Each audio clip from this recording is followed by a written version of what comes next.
Hello students, a very good morning to all. हम लोग बात करने जा रहे हैं क्लास 8 चैप्टर नंबर 26 सिविक्स के बारे में। चैप्टर का जो नेम है the Indian constitution, fundamental rights and duties and upliftment of the marginalised communities. सबसे पहले अगर हम फंडामेंटल राइट्स की बात करें तो हम ये देखेंगे कि राइट्स होते क्या हैं। राइट्स क्या है, क्या बिना राइट के हमें जो जीना है हमारा, क्या वो सही है। मीन्स अगर हमारे पास अधिकार ही ना हो कि हम अपने मन से कुछ भी कर सकें, बाहर निकल सकें, खाना खा सकें, स्कूल जा सकें, तो क्या सही है ये? क्वेश्चन उठता है, no, this is not fair. तो हमारे पास अधिकार होने चाहिए, है ना।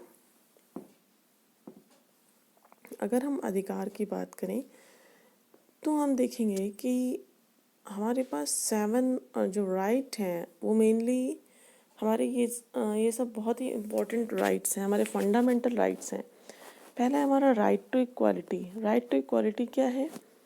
हर कोई, चाहे वो किसी भी धर्म का हो, किसी भी जात का हो, किसी भी जो है किसी भी समाज से ताल्लुक़ रखता हो। मीन्स समाज कहने का मतलब क्या, यानी चाहे वो अमीर हो, चाहे वो गरीब हो, चाहे वो लड़की हो, लड़का हो, कोई भी हो, चाहे वो हिंदू हो, मुस्लिम हो, हर कोई क्या है, समान है। राइट टू इक्वालिटी, हर किसी के पास समानता का अधिकार है। हर कोई कानून की नज़र में क्या है, हर कोई बिल्कुल समान है। ठीक है। सेकंड है राइट टू फ्रीडम। हमें स्वतंत्रता का अधिकार है, यानी हम अपनी मर्जी से कुछ भी कर सकते हैं जो हमारे कॉन्स्टिट्यूशन के अंदर है। ठीक है, राइट टू फ्रीडम। ठीक है, हम कहीं पे भी अपना, पूरे इंडिया में कहीं पे भी किसी भी स्टेट में अपना घर बना सकते हैं, कहीं भी आ जा सकते हैं बिना रोके टोके। हम किसी भी धर्म को फॉलो कर सकते हैं, हम किसी भी जो है किसी भी सोसाइटी को फॉलो कर सकते हैं, हम किसी भी जो है कम्युनिटीज़ का जो है सेटअप कर सकते हैं। Means we are free, okay, to do everything but in our constitution. अगली अगर हम बात करें राइट अगेंस्ट एक्सप्लॉयटेशन। बेटा अगर आपके साथ कभी कुछ गलत हो रहा हो तो हमें ये अधिकार है, या किसी के साथ कुछ गलत हो रहा हो तो हमें ये अधिकार है कि हम उसके विरुद्ध जाकर कंप्लेन करें, उसके अगेंस्ट जा कर के उससे हम लड़ें। फॉर एग्ज़ाम्पल अगर कुछ गलत हो रहा है किसी के भी साथ, ठीक है, तो हमको अधिकार है उसको रोकने का। Right against exploitation. Right to freedom of religion. हम किसी भी धर्म, किसी भी जाति को फॉलो कर सकते हैं, ये हमारे पास राइट है। ठीक है, right to freedom of religion, हम किसी भी धर्म को, जाति को, मज़हब को अपना सकते हैं। कल्चरल एंड एजुकेशनल राइट्स, ये क्या है? हम किसी भी संस्कृति को अपना सकते हैं, हम किसी भी कास्ट के हों, किसी भी धर्म के हों, हमारे पास एजुकेशनल राइट्स है, हम जहाँ चाहें पढ़ सकते हैं। ठीक है। राइट टू कॉन्स्टिट्यूशनल रेमेडीज़, इसमें क्या है, अगर हमारे किसी भी अधिकारों का हनन किया गया हो तो हम इसमें जो है अपनी बातों को रख करके कुछ चीज़ें हम यहाँ पे चेंज भी हो सकती हैं। तो right to constitutional remedies. Right to education, right to constitutional remedies में देखिए, constitution of India confers upon the citizens the right to constitutional remedies, which implies that every citizen is entitled to move the Supreme Court. अगर आपके साथ किसी भी प्रकार का आपके अधिकारों के साथ हनन किया गया है तो आप हाई कोर्ट और सुप्रीम कोर्ट जा सकते हैं, अपनी बातों को रख सकते हैं। क्लियर? तो right to constitutional remedies. Right to education. Right to education ये क्या है? Indian parliament on 4 August 2009 and it received presidential assent and was notified law on 26 August 2009. The act makes education a fundamental right. 6 से 14 साल का बच्चा जो है उसके पास ये अधिकार है कि वो शिक्षा प्राप्त कर सके, और चाहे वो गोद लिया हुआ बच्चा हो, चाहे वो खुद का बच्चा हो, वो 6 से 14 साल के बच्चे को शिक्षा बहुत ही अनिवार्य है। ठीक है।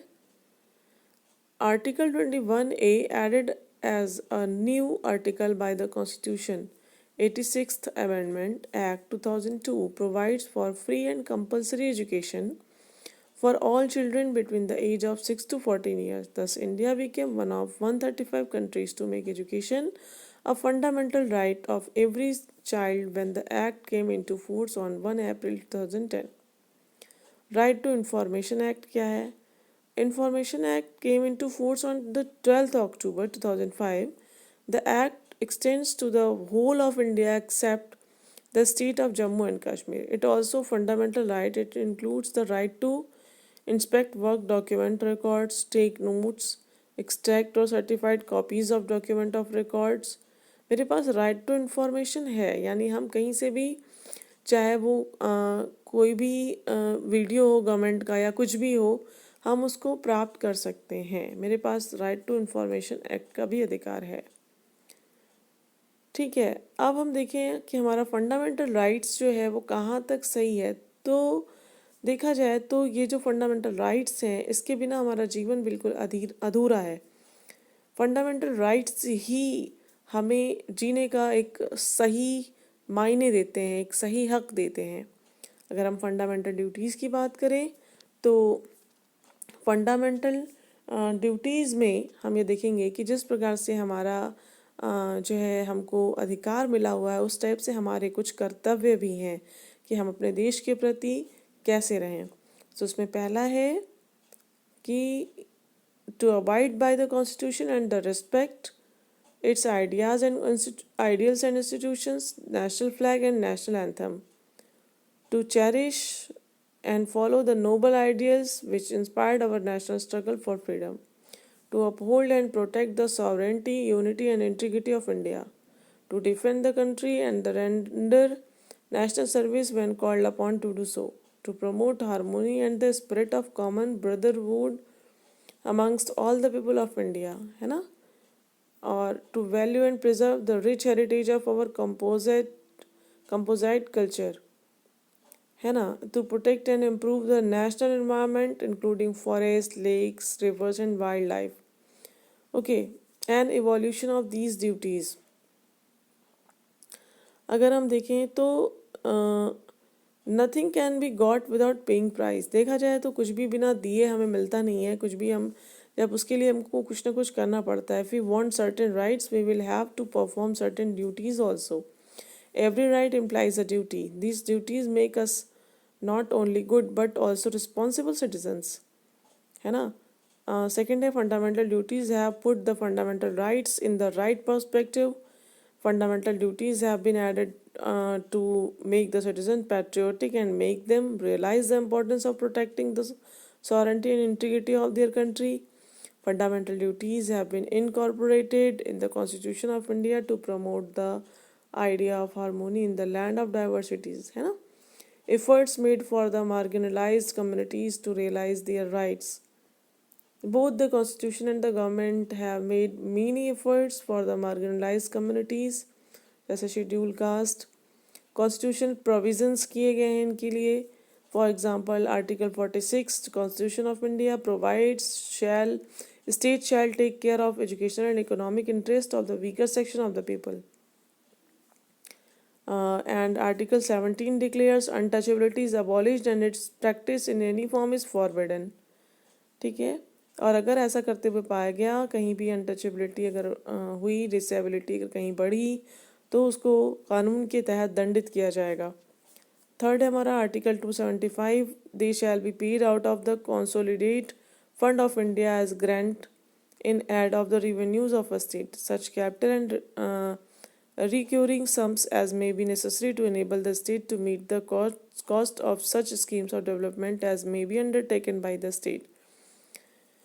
ठीक है। एंड फोर्थ है the preamble to the constitution of India the fundamental rights and directive principle of state policy also contain many provisions for safeguarding the interest of the schedule caste and schedule tribes. Efforts made by the government, कई सारे efforts जो कि government के द्वारा किए गए हैं, जिसमें कि बताया गया है कि किस टाइप से अगर जो है सारी चीज़ें हों, क्या किस किस टाइप से गवर्नमेंट ने स्कीम्स निकाली जिसके तहत बहुत सा चेंजेस देखने को मिला है. इसमें है some jobs under the government are reserve for the schedule caste 15%, schedule tribes 7.5%, है ना, एंड OPCs 27%. तो some seats for them are also reserve in the educational institutions. और देखा जाए कि जो सिमिलर रिजर्वेशंस हैं schedule tribes both in government services and educational institutions, है ना. So there are so many things in this chapter, and we have learned so many things. And read this chapter thoroughly, and if you have any kind of problem, then you can ask frankly to me. Okay, I hope this chapter is clear. Thank you. Have a nice day. If you have any doubt, any confusion, you can ask frankly.